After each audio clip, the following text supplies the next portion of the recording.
তো আসসালামু আলাইকুম। আমি আজকে নতুন একটা ভিডিও নিয়ে আসার কারণ হলো যে আমরা বলি না অনেকে যারা কবুতর পাললে বড় বড় কোবরার বাচ্চা কোবরা কোবরা। তো সেই কিং কোবরার বাচ্চা আপনাদের সামনে আজকে আমি নিয়ে আসলাম, ঠিক আছে?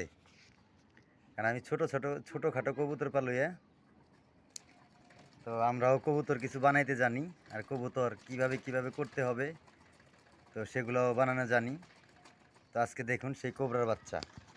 যদি কোবরা না হয় তারপর আপনারা কমেন্টে বললেন যে এটা কোবরা না, ঠিক আছে? দেখেন, দেখেন, দেখেন, ফস ফস করব। দেখেন, দেখেন, দেখছেন? কোবরা কবুতর কিভাবে চিনবেন, এই দেখেন, দেখছেন?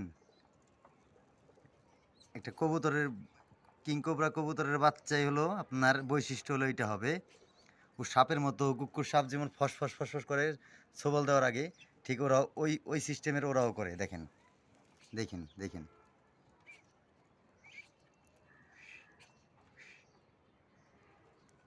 শব্দটাই কি দেখেন, দেখছেন? দেখেন কতখানি হাঁ করে, দেখেন, দেখছেন? সাপের মতো পুরা পুরা কিং কোবরা। তো আসসালামু আলাইকুম, ভালো থাকবেন।